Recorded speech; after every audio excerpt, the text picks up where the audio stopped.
Et pendant que je sens que ce chant est un chant prophétique, je sens sur mon cœur de vous demander, je ne sais pas pourquoi, que ce chant est venu en ce moment. Mais par contre, si vous avez de quoi que vous croyez que... Vous savez, le chant dit que Dieu ouvre les écluses des cieux en abondance, et par la suite elle va dire papao, parce que le papa, nous croyons que le papa est le pourvoyeur. Amen. Et le pourvoyeur, nous croyons que Dieu se révèle comme Dieu le Père, et ce Dieu le Père est celui qui pourvoit. Amen. Et aujourd'hui, je ne sais pas c'est quoi que vous attendez dans la main de Dieu, mais je vous dis que ce chant est un chant prophétique, et lorsque Dieu donne une parole, elle ne retourne pas à lui sans effet. Donc j'aimerais que vous qui êtes ici, et ceux qui écoutent dans le lieu, dans n'importe quelle plateforme des médias sociaux, déclarez en ce moment et recevez, alléluia, la bénédiction de Dieu, recevez la guérison de Dieu, recevez la provision de Dieu, recevez la promotion de Dieu, recevez la percée de Dieu, recevez, je ne sais pas ce que vous avez ce matin, mais déclarons, je reçois, je ne sais pas c'est quoi tu veux, qu'est-ce que tu demandes à Dieu qui l'ouvre dans les cieux pour toi, mais je déclare dans le nom de Jésus que je reçois la promotion, que je reçois, alléluia, la richesse, que je reçois la santé, que je reçois, alléluia, dans le nom de Jésus. Et qu'est-ce qui est intéressant? Qu'est-ce qui est intéressant, c'est que lorsque Dieu ouvre les écluses des cieux, donc il laisse en fait une pluie abondante venir, et lorsque la pluie descend, elle vient avec un courant d'eau, et on ne sait pas ce qui vient vers nous. Mais pendant que je dis cela, je sens que pendant que Dieu te donne ce que tu as réclamé, mais elle dit tu ne sais pas les autres choses que je sais que tu as besoin, que tu reçois en même temps que l'église des cieux sur vous. Donc prière une prière maintenant de remerciement. Dieu, je te remercie ce matin parce que j'ai reçu de ta part, parce que tu es un Dieu pourvoyeur, un Dieu qui assure, un Dieu qui donne ce que notre cœur désire, un Dieu qui ouvre les portes qui sont fermées, un Dieu qui permet que nous pouvons vivre même lorsque nous sommes dans le désert, que nous pouvons bien être heureux même lorsque nous sommes dans des circonstances difficiles, parce que la joie, parce que la paix réside en toi. Père, nous recevons en ce moment, Père, je ne sais pas ce que ton peuple a besoin, mais je déclare dans le nom de Jésus que nous recevons, que nous recevons, que nous recevons, que nous recevons, que nous recevons, que nous recevons, que nous recevons, que nous recevons, que nous recevons, que nous recevons dans le nom de Jésus. Oh, dans le nom de Jésus. Oh, dans le nom de Jésus. Vous savez, des fois on peut recevoir, on peut réclamer des choses, et la Bible nous fait savoir, même lorsqu'on réclame, et on doit croire sans douter que lorsque nous demandons la chose, il nous la donne. Mais des fois, il y a des circonstances qui font en sorte qu'on ne voit pas on ne voit pas la manifestation dans l'immédiate. Mais j'aimerais vous faire savoir, malgré que le diable, lui, il cherche, il rôde, il parcourt pour voir comment qu'il peut te décourager, comment qu'il peut enlever cette conviction que tu as eue. Mais nous déclarons en ce moment, Père, que tu puisses mettre, Papa, une provision, Papa, de conviction dans nos cœurs. Permettre que nous puissions croire en toi, croire en ta parole, croire en ce que tu peux faire, Père. Croire, Père, de ta force, dans ta toute puissance. Et nous déclarons dans le nom de Jésus, pendant cette adoration, Père, fais une percée dans nos vies, fais une percée dans nos familles, fais une percée, Père, dans nos enfants, fais une percée, Père, dans nos mariages, fais une percée, Père, de ta force, dans ceux qui vivent le célibat, fais une percée, Père, dans les études, fais une percée, Père, dans les entreprises, fais une percée dans les finances, fais une percée, Père, dans nos désirs, fais une percée dans nos entreprises, dans le nom de Jésus. Et nous déclarons, Père, que tu es autour de nos activités, car c'est toi qui as dit à Josué, ne t'ai-je pas donné cette ordre, fortifie-toi et prends courage, fortifie-toi et prends courage. Père, nous nous fortifions ce matin et nous prenons courage et nous disons certainement, Père, que tu peux le faire, que tu l'as fait, que tu peux le faire, que tu l'as fait, que tu peux le faire, que tu l'as fait, dans le nom de Jésus. Alléluia. Alléluia. Alléluia. Oh Père, merci parce que les écluses des cieux sont ouvertes.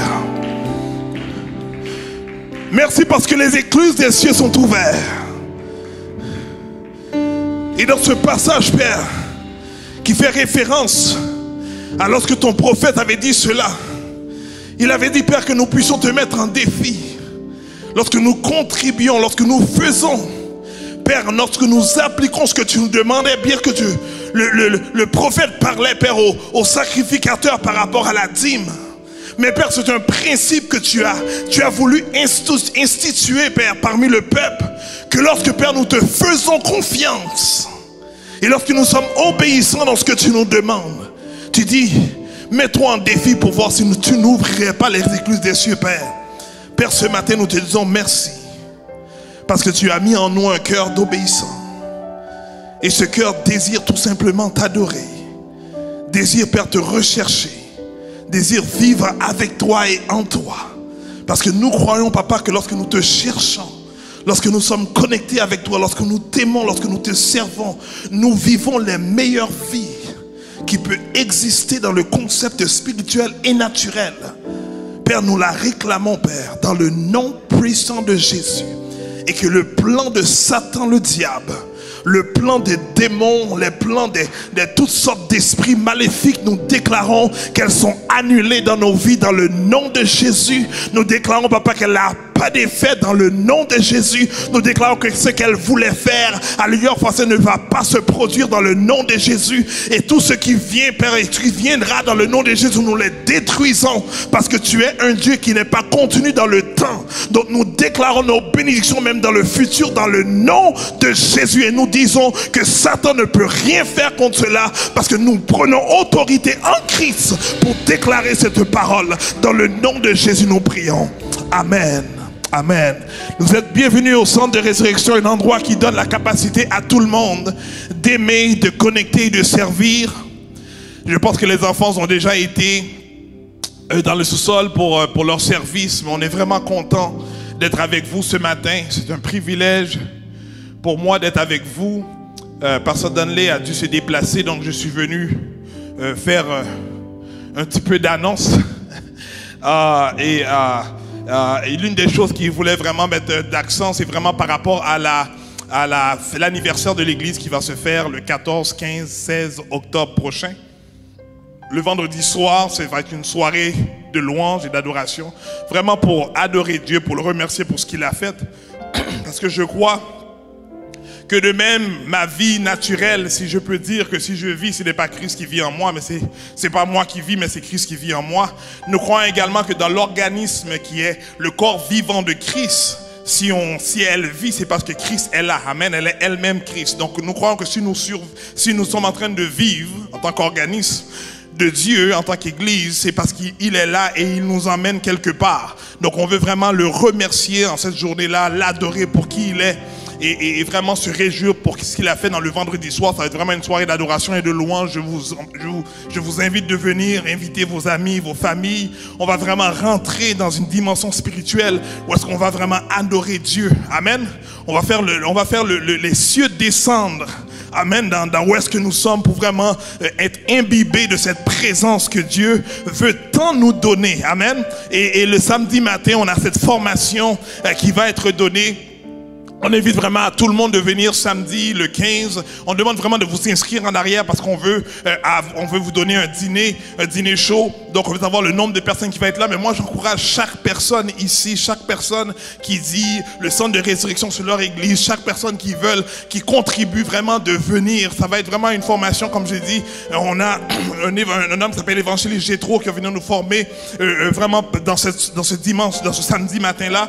Donc, je vous encourage de venir prendre cette formation. Pour moi, c'est comme ça va être une formation clé pour savoir qui sommes-nous à l'intérieur du corps de Christ. Et pendant qu'on enseigne comment aimer, comment connecter, comment servir, ça va être vraiment par rapport à ça. Qui sommes-nous dans le corps de Christ? Quelle est notre utilité? Donc j'aimerais vraiment que vous veniez, et si vous êtes marié, Si vous êtes fiancés, je demande de venir vraiment ensemble pour vraiment prendre la formation, avoir vraiment les mêmes nutritions, les mêmes informations, afin que vous puissiez comprendre comment faire la route ensemble à l'intérieur du ministère pendant que vous allez être en train de servir vraiment dans ce concept-là. Et nous allons terminer le dimanche matin vraiment pour célébrer Dieu encore une fois pour qui il est et pour ce qu'il fait dans nos vies.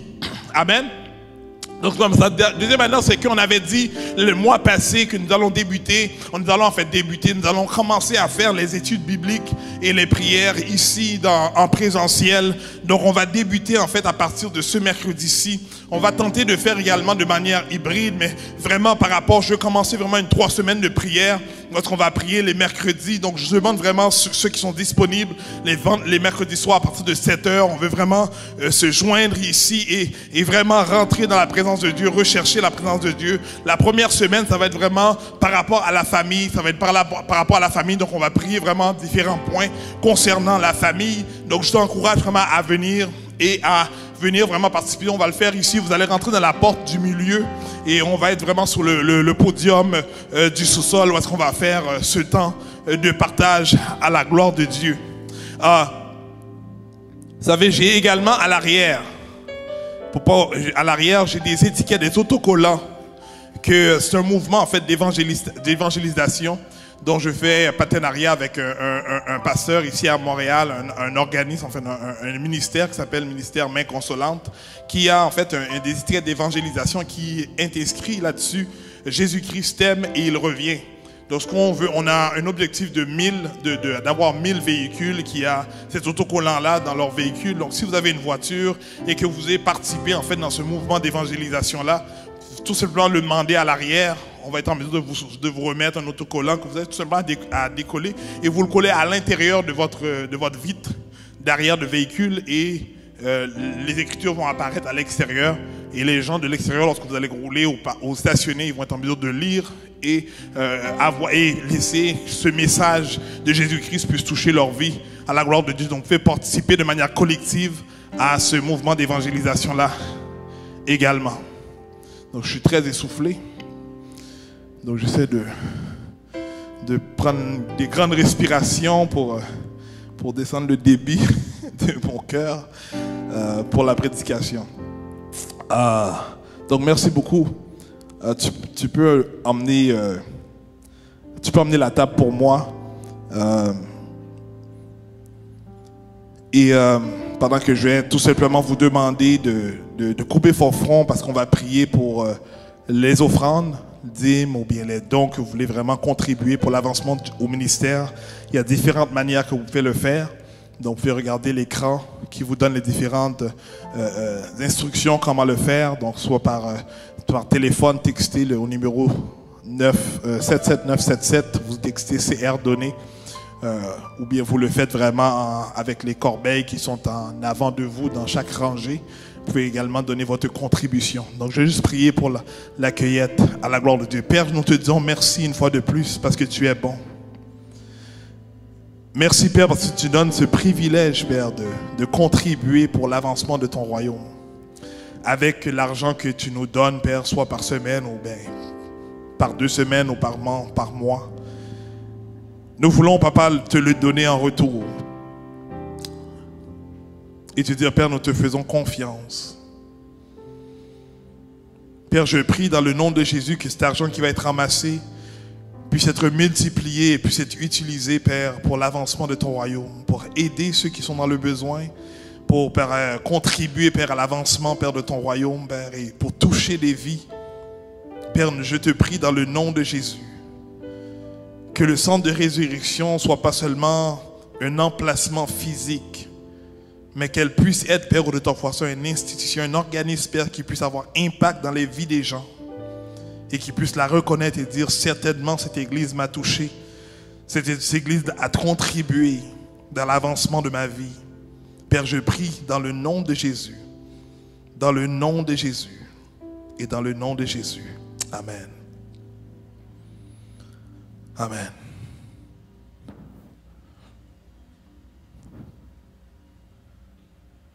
Merci beaucoup.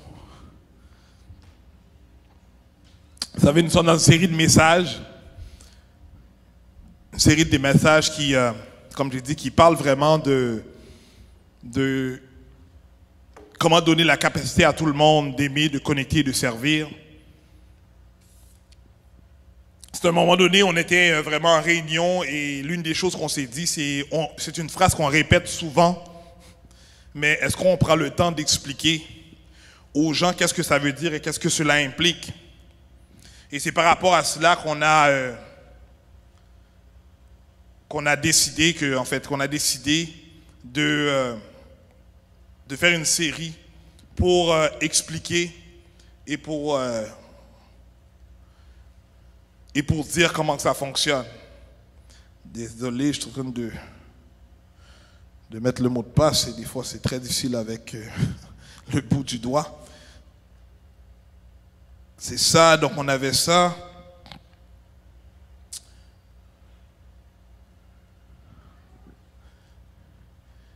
Et l'une des choses qu'on avait dit, je pense il y a 2 semaines, très important à retenir, c'est que Jésus n'est pas venu dans le monde pour que les gens puissent le servir. Mais on avait dit que Jésus-Christ est venu dans le but qu'il puisse servir le monde. Très important de comprendre cela et on va quelque part dans le concept vraiment de servir. Okay? Très important de comprendre cela.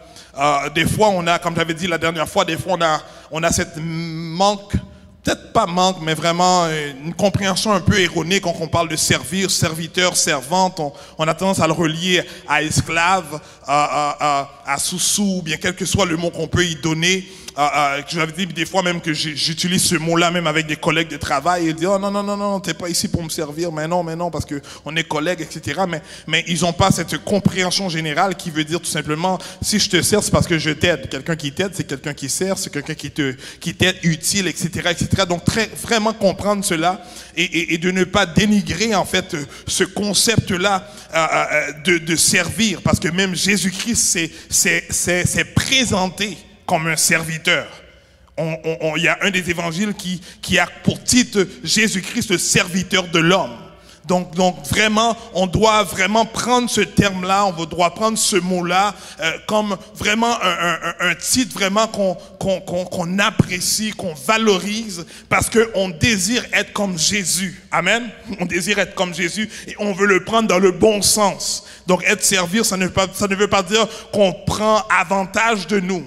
Mais c'est tout simplement, nous désirons aider ou servir ou bien supporter ou bien accompagner ou bien amener notre aide, notre capacité, nos habilités, etc. On amène pour servir l'autre volontairement. Amen.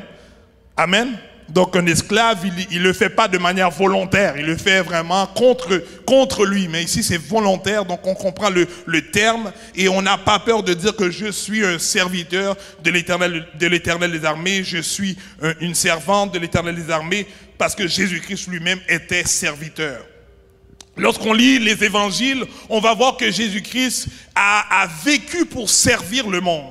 Jésus-Christ est venu ici sur la terre, non pour lui, mais il est venu pour servir le monde. On voit même qu'il a dit dans le livre de Luc 22, verset 27, il va dire que je suis au milieu de vous comme celui qui sert, Jésus n'est pas venu dans le monde pour lui-même, mais il est venu pour nous. J'avais dit que Jésus, en fait, la vie de Jésus était même pas pour lui, mais était pour nous. On avait dit qu'il est mort pas pour lui, mais il est mort pour nous. Sa résurrection n'a pas été pour lui, mais sa résurrection a été pour nous. Son ascension, lorsqu'il est allé vers le Père, encore une fois, ce n'était pas pour lui, parce qu'il était déjà connecté avec le Père, mais c'était pour nous. Et on a dit que sa deuxième venue ne serait pas encore une fois pour lui, mais ça va être pour nous. Donc on voit que la vie de Jésus, l'histoire de Jésus-Christ va décrire en fait le Dieu homme qui est venu servir l'humanité dans le but de plaire au Père. Donc on comprend ici, lorsque je viens servir Dieu, je viens maintenant plaire Dieu, je viens plaire à Dieu. Lorsque les gens viennent ici et ils jouent des instruments de musique, ils sont au service de Dieu, ils viennent plaire Dieu. Lorsque j'ai ce micro et je viens parler de l'évangile, je proclame l'évangile, je viens plaire à Dieu. Je veux vraiment que Dieu agrée ce que je fais. Lorsque vous venez ici et que vous adorez, lorsque vous venez et que vous donnez vos contributions, lorsque vous venez et vous participez dans les activités que nous faisons, vous êtes au service de Dieu et vous venez plaire à Dieu. Et Dieu dit, lorsque les gens viennent dans sa maison, il prend plaisir à cela. Donc on doit comprendre que lorsque je m'appelle serviteur ou servante de Dieu, donc en d'autres termes, je suis le bien-aimé de Dieu. Amen.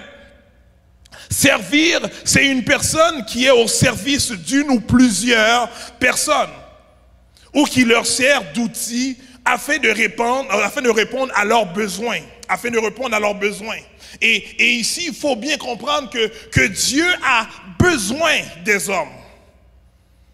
C'est fort ça, que Dieu a besoin. Dieu est Dieu. En réalité, il n'y a pas besoin de rien parce qu'il peut tout faire. Mais par contre, le fait qu'il a parlé, il a mis des lois sur la terre, il fait savoir qu'il ne peut pas lui venir opérer et faire ce qu'il veut de par lui-même parce qu'il a donné maintenant toute autorité à l'homme. Donc il a besoin de l'homme, utiliser l'homme afin que l'homme puisse faire maintenant le service de Dieu. Donc on est ici pour servir Dieu, on est ici au service de Dieu par rapport à nos habilités, par rapport à nos talents, par rapport aux dons que Dieu nous donne, par rapport aux capacités que nous avons.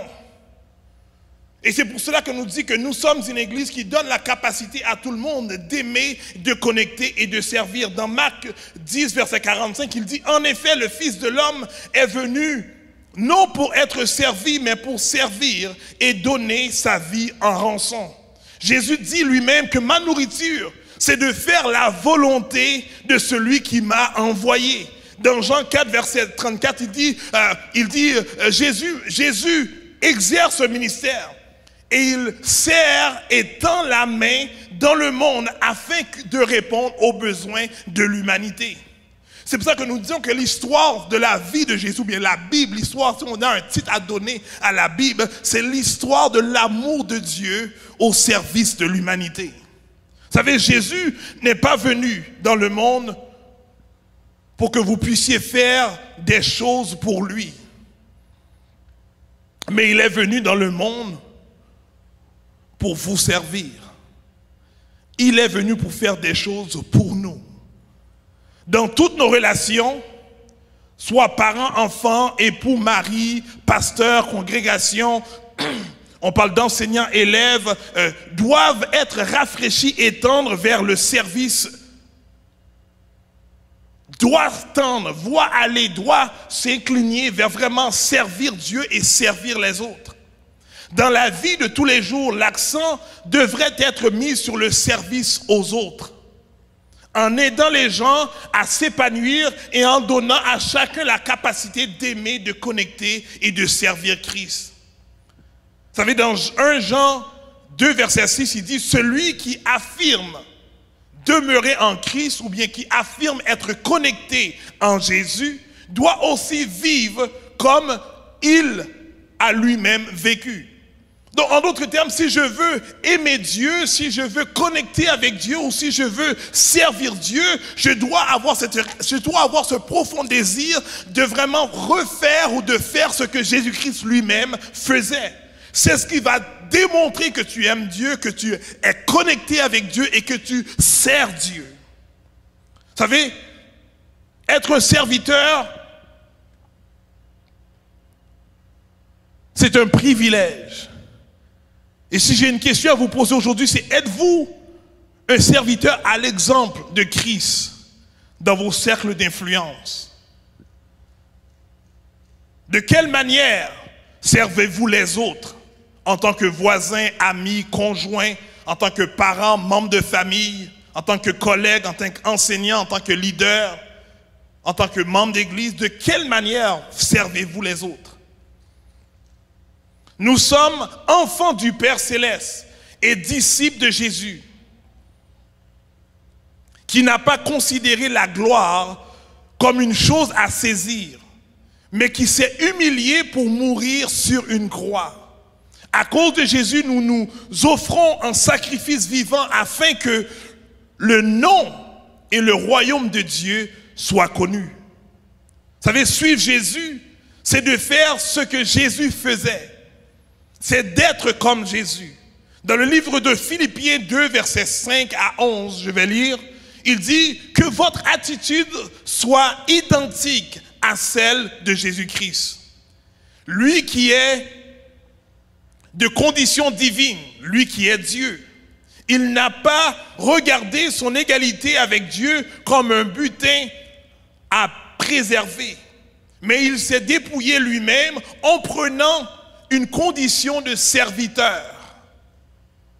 En devenant semblable aux êtres humains, reconnu comme un simple homme, il s'est humilié lui-même en faisant preuve d'obéissance jusqu'à la mort, même à la mort sur la croix.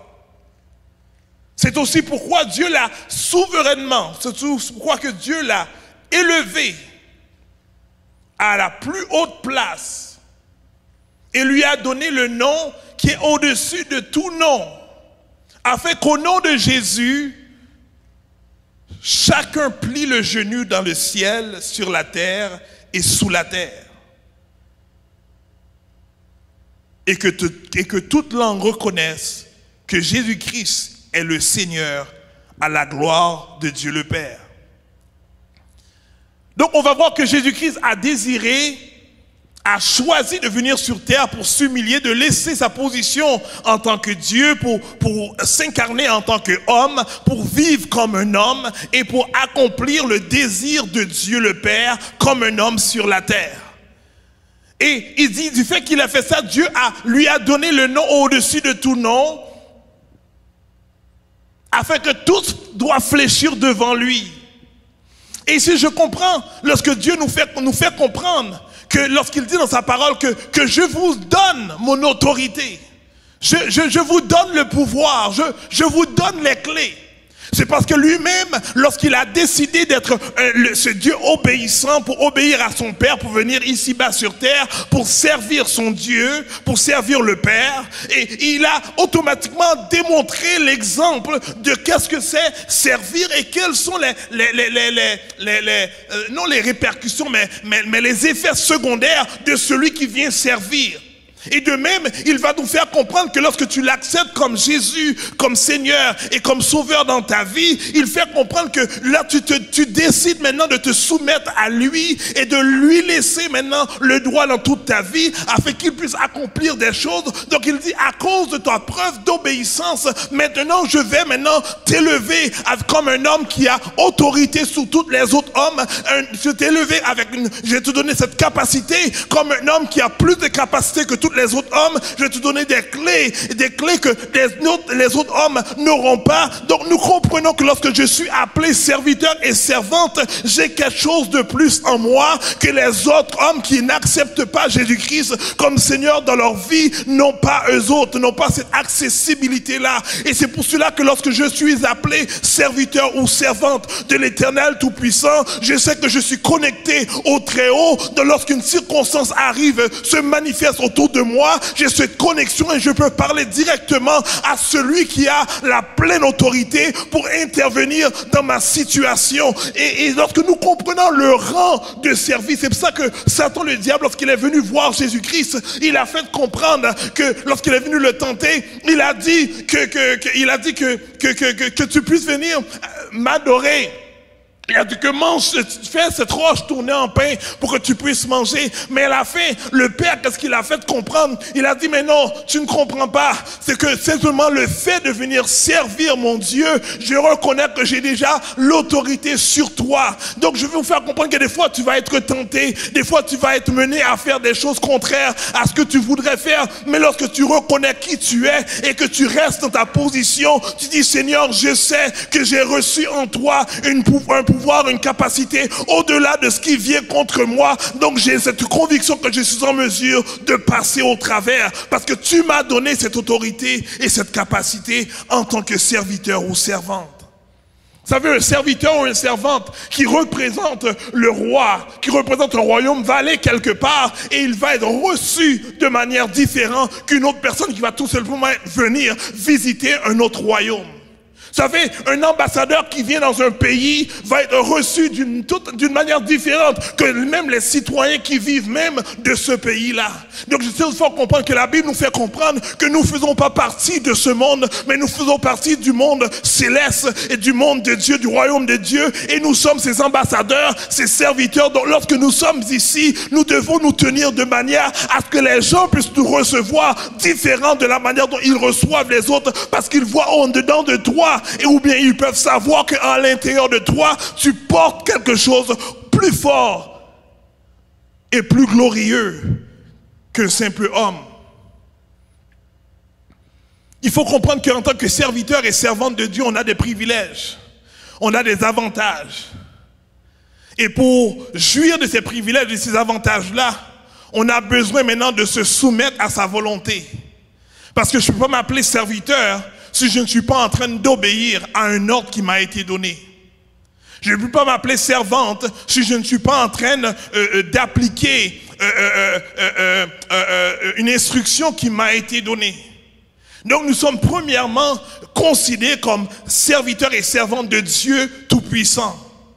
Et vous savez, des fois, là où vient le problème, c'est lorsque maintenant on est à l'intérieur d'un groupe, ou bien à l'intérieur d'un rassemblement, ou bien à l'intérieur on peut appeler ça comité, ou bien à l'intérieur d'une église, et c'est là maintenant que maintenant les gens maintenant veulent peut-être prendre une autorité sur un autre par rapport à une position, ou bien par rapport à un rôle précis, et très souvent on se dit non, tu sais quoi, moi je suis pas ton serviteur, je suis pas ta servante, etc. Et très souvent c'est là qu'il y a des conflits, c'est lorsqu'une personne veut prendre maintenant, veut prendre le dessus d'une autre personne. Mais il faut comprendre qu'à l'intérieur du corps de Christ, la Bible nous fait comprendre que l'un ou l'autre n'est pas plus haut, n'est pas plus important que l'autre. Et lorsque ensemble on se considère comme que nous sommes et dans le même stade d'égalité, parce que nous sommes tous appelés serviteurs et ou servantes de l'Éternel Tout-Puissant. Et le fait que nous reconnaissons cela, donc lorsque je suis maintenant en train de donner un service ou d'être utile par rapport à ce que tu fais, donc c'est tout simplement, je comprends mon identité, je comprends maintenant mon habilité, ce que Dieu a investi en moi, et je comprends maintenant ce que toi tu as. Donc ensemble nous travaillons de manière mutuelle dans le but d'aller dans un objectif et d'accomplir quelque chose de grand qui va faire en sorte que le royaume de Dieu puisse aller de l'avant. Mais lorsque je suis en train de servir, ça ne veut pas dire pour autant, à cause que peut-être toi tu es le responsable de tel département, ça veut dire que toi tu es au-delà de moi ou bien plus haut que moi. C'est tout simplement, on a différents rôles et différentes fonctions dans le corps de Christ, mais par contre dans le stade de qui est plus haut, qui est plus bas, nous sommes tous dans le même stade d'égalité. C'est pour ça qu'il y a eu ce conflit même entre les disciples, lorsqu'à un moment donné Jésus-Christ enseignait qu'il devait partir, et maintenant même la mère de certains disciples et les disciples ont été voir Jésus pour lui dire, est-ce que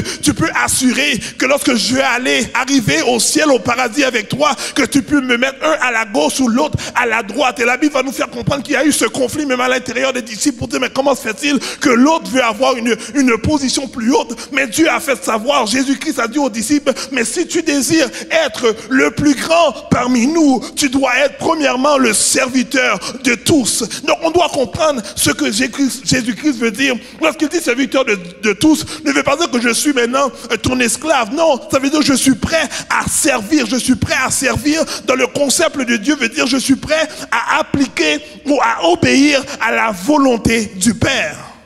Parce qu'on est premièrement serviteur de l'Éternel Tout-Puissant. Donc, qu'est-ce que je veux dire? J'ai dit premièrement, mais en fait, je devrais même pas mettre l'attribut de premièrement, parce qu'en fait, on est serviteur seulement de Jésus-Christ et de Dieu seulement. Et entre nous, nous sommes des collègues, nous sommes des co-travailleurs qui vont travailler dans le champ de Dieu dans le but de faire avancer le ministère que Jésus-Christ nous a confié. Donc, j'aimerais qu'on comprenne la position de servant, la position de serviteur. Lorsqu'on donne la capacité, c'est vraiment te donner droit à te mettre utile dans le champ de Dieu, afin que tu puisses maintenant obéir à la volonté de Dieu en dedans de toi et de le mettre en application dans un contexte ecclésiastique pour faire avancer le royaume de Dieu. Et on ne devrait jamais considérer qui est plus grand ou qui est plus petit, mais tout simplement considérer est-ce que je fais ce que Dieu me demande de faire. Est-ce que je suis sensible à la volonté de l'Esprit en dedans de moi? Est-ce que je suis convaincu que je suis à ma place? Est-ce que je suis convaincu que je fais ce que Dieu me demande de faire? Aujourd'hui, on doit rechercher mon utilité dans le royaume de Dieu. Qu'est-ce que Dieu me demande de faire? Qu'est-ce que Dieu me demande de faire? Comment Dieu me demande d'agir? Quel impact que Dieu veut que je puisse faire, soit dans mon lieu de travail, soit dans mon milieu familial, soit dans mon voisinage, soit lorsque je marche dans la rue, lorsque je vais faire le marché, lorsque je suis dans les activités sportives. Quel est l'impact que Dieu veut faire au travers de toi dans le but de faire avancer le royaume de Dieu? C'est la question qu'on devrait se poser à tout moment. Est-ce que je me laisse utiliser de la part de Dieu dans le but d'être un serviteur ou une servante de Dieu? Vous savez, à la fin, la Bible vous fait comprendre que lorsque nous allons arriver dans la porte du royaume des cieux, lorsque Jésus-Christ reviendra, il a dit qu'il va nous accueillir comme ceci, bon et fidèle serviteur. Donc ça nous fait comprendre que des fois, on donne très souvent accent ou importance à des titres. Pasteur, évangéliste, docteur, prophète. Mais en réalité, Dieu ne nous reconnaît pas par nos titres. Mais Dieu nous reconnaît en tant que serviteur et servante de l'Éternel Tout-Puissant. Parce que lorsqu'il va t'accueillir, il va t'accueillir en tant que serviteur ou servante. Donc même lorsque tu as un titre, comme j'ai dit tantôt, c'est tout simplement par rapport à une position, par rapport à un rôle qu'on t'a donné à faire. Mais le titre que tu devrais valoriser, c'est celui de servante ou serviteur. Et aujourd'hui, j'aimerais vous encourager, comme je m'encourage, à rechercher, à valoriser la position de service à l'intérieur du corps de Christ.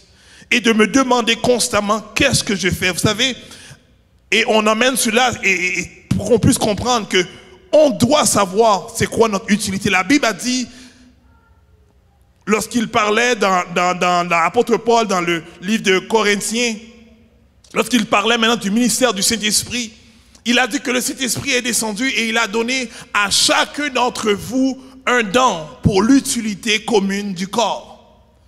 Donc chaque personne a reçu quelque chose. Et on doit savoir, on doit questionner Dieu. Dieu, qu'est-ce que tu m'as donné à faire dans ton service? À quoi tu m'appelles à faire? Vous savez, j'écoutais un témoignage d'un pasteur qui est quand même avancé en âge et qui disait que pour lui, l'affaire la plus importante pour lui, c'est de servir. Il disait ça le fait plaisir en tout moment qu'il a l'opportunité de faire. Il dit qu'il va toujours accueillir des gens à l'église, va se tenir à la porte, il va accueillir. Et il dit très souvent, les gens le voient en tant que le bishop de l'église. Et il dit, mais qu'est-ce qu'il fait lui? Encore une fois, il va encore saluer des gens, il va encore accueillir, il prend la fonction de placier, etc. Mais il dit, les gens ne comprennent pas. C'est que Dieu ne va pas me valoriser par rapport à mon titre, mais il va me valoriser par rapport à ma position de service. Il a dit donc, si je trouve une manière de servir dans le royaume de Dieu, à tout moment, je le fais. Et il dit le premier poste qu'il a joué dans l'église, il a dit j'étais placier. Donc il a dit donc ça j'ai toujours eu ça à cœur. Donc c'est pour cela que j'aime ça, accueillir les gens, saluer les gens, dire bienvenue, etc. C'est pas parce que je veux prendre une place ou bien je veux paraître par-dessus les autres. Non, c'est parce que je trouve une opportunité de servir dans le royaume de Dieu. Donc aujourd'hui, j'aimerais que vous compreniez cela. Ne regardez pas les autres, ne vous comparez pas aux autres, mais il est très important de rechercher qui vous êtes, qu'est-ce que Dieu vous a donné, qu'est-ce que Dieu vous appelle à faire. Parce qu'à la fin, quand il va vous questionner, il va dire, est-ce que tu as fait ce que je t'ai demandé de faire? En d'autres termes, quand il t'accueille bon et fidèle serviteur, c'est parce que tu as été fidèle dans ce qu'il t'a appelé à faire sur la terre. Donc il est très important, bien que nous prions pour la famille, nous prions pour nos enfants, enfants, nous prions pour nos avenirs, mais on doit rechercher à savoir, Dieu, qu'est-ce que tu m'as appelé à faire? Et que tu dois te mettre en application pour l'appliquer, dans le but que lorsque tu vas retrouver ton maître, tu vas être en mesure de dire, Seigneur, tu m'avais demandé de faire cela et je l'ai fait jusqu'à la fin pour qu'il puisse t'appeler bon et fidèle serviteur, rentre dans la gloire de ton Père. Aujourd'hui, j'aimerais terminer ce message en disant ceci, que nous sommes tous des servantes et des serviteurs de l'Éternel Tout-Puissant. Et lorsque nous comprenons notre identité, et lorsque nous comprenons notre utilité, on est valorisé parce que Dieu ne regarde pas n'importe qui. Peut-être une personne qui ne connaît pas, qui ne comprend pas les choses spirituelles, les choses du royaume, vont te regarder avec dédain. Mais toi, tu sais que ton Père te regarde avec des gros yeux et dit, oh, j'aime ma servante, j'aime mon serviteur, j'aime un tel, j'aime une telle, j'aime qu'est-ce qu'il fait, j'aime parce qu'il a ce cœur pour vouloir vraiment offrir tout ce qu'il a pour mon service et pour l'avancement de mon royaume. Donc, cherchons non à plaire les hommes, mais cherchons à plaire Dieu. Amen. Pendant que je demande de vous tenir debout, j'aimerais terminer avec cette prière qui est la même prière qu'on avait terminée il y a 2 semaines de cela. Si on peut l'afficher pour moi, et j'aimerais qu'on la lise ensemble comme prière finale ce matin dans le concept de servir, qui a en fait aujourd'hui le titre du message, j'aurais dû lui dire au début, c'est vraiment la capacité à servir Dieu, la capacité à servir Dieu. Donc on va terminer avec cette prière à la gloire de Dieu. Prions ensemble en lisant ce qui est écrit, vous qui écoutez dans les différentes plateformes, les médias sociaux, répétez, pas répétez, mais lisez également avec nous. Seigneur, fais de moi un serviteur ou une servante à l'exemple de Christ. Aide-moi à suivre fidèlement Jésus, reflétant ton amour et ta bonté aux yeux de tous. Amen. Père, je te dis merci une fois de plus, parce que tu nous fais comprendre. Tu démystifies, Père, de ton forcer le mot serviteur et servante. Et Père, tu nous fais comprendre, Papa, que c'est la plus haute position, Père, dans ton royaume. Père, nous voulons, Papa, de ton foi saint, non rechercher la plus haute position. Mais notre désir, Père de ton foi saint, c'est de faire ta volonté. Notre désir, Père de ton foi saint, c'est de te plaire à tout moment, Père, que nous trouvons l'occasion. Donc nous te prions dans le nom de Jésus pour ceux et celles qui nous écoutent. Père, qui ne savent pas, Père, quelle est leur utilité dans le corps. Ils ne savent pas s'ils sont une main, s'ils sont des pieds, s'ils sont, Père, de façon, le cou, les oreilles. Père, je prie dans le nom de Jésus. Toi qui dis, Père, que si nous voulons avoir, Père, de façon, révélation en toi, Père, de te prier, de te demander, Père, parce que tu es en mesure de nous donner et de faire clair, Père, ce que tu veux que nous puissions savoir. Éclaircis-nous, Père, ce matin dans le nom de Jésus. Et révèle-nous, Père, notre utilité dans ton corps. Révèle-nous, Père, à quel service que tu nous as appelés, Père. Qu'est-ce que tu nous demandes de faire à chaque jour. Et fais en sorte, Papa, que nous puissions nous appliquer jour et après jour, dans le but que lorsque nous allons te rejoindre, Père, que tu vas nous dire, bon et fidèle serviteur, rentre dans la gloire du Père. C'est, Père, je demande cela dans le nom précieux de Jésus-Christ, Père. Le nom qui a été donné au-dessus de tout nom, Père. Qui permet que tout genou fléchisse devant lui, Père. Nous te demandons dans le nom de Jésus. Et donne-nous, Papa, la force. Donne-nous, Papa, la capacité, Père, d'aller au-delà de notre force naturelle. Et prendre autorité sur nous. Et dire, agis, interviens, bouge. Et sois utile dans le royaume de Dieu. Parce que Dieu m'a appelé dans le but que je puisse le servir. Et le servir jusqu'à ce qu'il revienne nous chercher, Père. Je te dis merci d'avance pour ce que tu fais au travers de nous et ce que tu fais, Père, pour nous, Père, pour la gloire de ton Père, pour la gloire de Dieu. Oh Dieu, ton foi saint, ici-bas, sur la terre. C'est dans le nom de Jésus que je prie. À toi revient la gloire et l'honneur dans tous les siècles. Amen. Passez une excellente semaine. Je vous aime avec la gloire de Jésus-Christ. Je prie vraiment que cette semaine soit une semaine abondante chez vous, que vraiment lorsque nous avons déclaré que les églises des cieux s'ouvrent, c'est pas seulement pendant la 1 heure de service, mais qu'elles puissent demeurer ouvertes sous vos vies. Et je peux pas dire seulement je veux qu'elles soient ouvertes parce que il y a des conditions pour qu'elles soient ouvertes. Elle est ouverte aussi longtemps que nous demeurons dans la volonté de Dieu. Donc je prie, Père, dans le nom de Jésus, que nos vies puissent prospérer comme prospère, Papa, au français, l'état de notre âme. Aussi longtemps qu'elle est attachée à toi, Père, que tu puisses puisses relâcher tes bénédictions, Père, que tu puisses ouvrir les portes, oh Dieu, ton foi, Papa, que tu puisses, Papa, tu peux faire rouler les roches, Père, qui empêchent, Papa, les choses de venir, Père. Nous déclarons, Papa, que nous recevons, Père, et que nous avons reçu dans le nom de Jésus. Passez une excellente semaine. On se voit la semaine prochaine, Dieu voulant. N'oubliez pas, rester en prière cette semaine pour la famille. Ceux qui sont disponibles le mercredi, on vous attend ici à l'église à partir de 7h pour vraiment prier pour la famille. Je vous aime. Passez une excellente semaine encore une fois. On se voit la semaine prochaine, Dieu voulant.